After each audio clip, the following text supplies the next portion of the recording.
ಪ್ರತಿ ವರ್ಷ ಯುಗಾದಿಯ ಸಂದರ್ಭದಲ್ಲಿ ಕೇವಲ ರಾಜ್ಯ ಮಾತ್ರವಲ್ಲದೆ ದೇಶಾದ್ಯಂತ ಶ್ರೀಶೈಲ ಸುಕ್ಷೇತ್ರಕ್ಕೆ ದರ್ಶನಕ್ಕಾಗಿ ಅಂದ್ರೆ ಮಲ್ಲಿಕಾರ್ಜುನನ ದರ್ಶನಕ್ಕಾಗಿ ಹೋಗ್ತಾ ಇದ್ರು. ಇನ್ನು ಈ ಒಂದು ವಿಚಾರಕ್ಕೆ ಸಂಬಂಧಪಟ್ಟ ಹಾಗೆ ಈ ಕಡೆ ಉತ್ತರ ಕರ್ನಾಟಕದಿಂದ ಏನ್ ಜನ ಹೋಗ್ತಾ ಇದ್ರು ಅವರೆಲ್ಲರೂ ಕೂಡ ವಿಜಯಪುರದಲ್ಲಿ ಯಾತ್ರೆಯನ್ನ ಆರಂಭ ಮಾಡ್ತಾ ಇದ್ರು.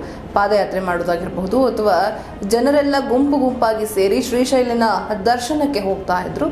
ಈ ಒಂದು ವಿಚಾರಕ್ಕೆ ಸಂಬಂಧಪಟ್ಟ ಹಾಗೆ ರಬಕವಿಯಲ್ಲಿ ಈಗ 2ನೇ ಬಾರಿ ಪೂರ್ವಭಾವಿ ಸಭೆಯನ್ನ ನಡೆಸಲಾಗಿತ್ತು. ಅಂದ್ರೆ ಯಾವಾಗ ಹೋಗೋದು, ಯಾವ ರೀತಿ ಹೋಗೋದು, ಎಷ್ಟು ಜನ ಸೇರೋದು, ಈ ರೀತಿ ಎಲ್ಲ ನಿರ್ಧಾರವನ್ನ ಮಾಡಲಾಗುತ್ತೆ ಈ ಒಂದು ಸಭೆಯಲ್ಲಿ. ಇನ್ನು ಗುರುವಾರ ರಾತ್ರಿ ನಗರದ ದಾನೇಶ್ವರಿ ಸಮುದಾಯ ಭವನದಲ್ಲಿ ಜರುಗಿದಂತಹ ಸಭೆಯಲ್ಲಿ ಜಗದ್ಗುರು ಶ್ರೀ ಡಾಕ್ಟರ್ ಚನ್ನಸಿದ್ದರಾಮ ಪಂಡಿತಾರಾಧ್ಯ ಶಿವಾಚಾರ್ಯರು ಮಾತನಾಡಿ ಪ್ರತಿ ವರ್ಷವೂ ಕೂಡ ಈ ಒಂದು ಸಭೆಯನ್ನ ಅಥವಾ ಯುಗಾದಿಯ ಸಂದರ್ಭದಲ್ಲಿ ಶ್ರೀಶೈಲ ಮಲ್ಲಿಕಾರ್ಜುನನ ದೇವರ ಜಾತ್ರೆ ಸಂದರ್ಭದಲ್ಲಿ ಆ ಕಡೆ ಹೋಗ್ಬೇಕು ಅಂದ್ರೆ, ಪಾದಯಾತ್ರೆ ಮಾಡಬೇಕು ಅಂದ್ರೆ ಅಥವಾ ದರ್ಶನಕ್ಕೆ ಹೋಗ್ಬೇಕಾದ್ರೆ ಏನು ಸಭೆಯನ್ನ ನಡೆಸಲಾಗ್ತಾ ಇತ್ತು, ಅದನ್ನ ಪ್ರತಿ ವರ್ಷವೂ ಕೂಡ ಇಲ್ಲೇ ನಡೆಸಬೇಕು ಅನ್ನುವಂಥದ್ದು ಈ ಭಾಗದ ಜನರ ಬೇಡಿಕೆ ಆಗಿತ್ತು.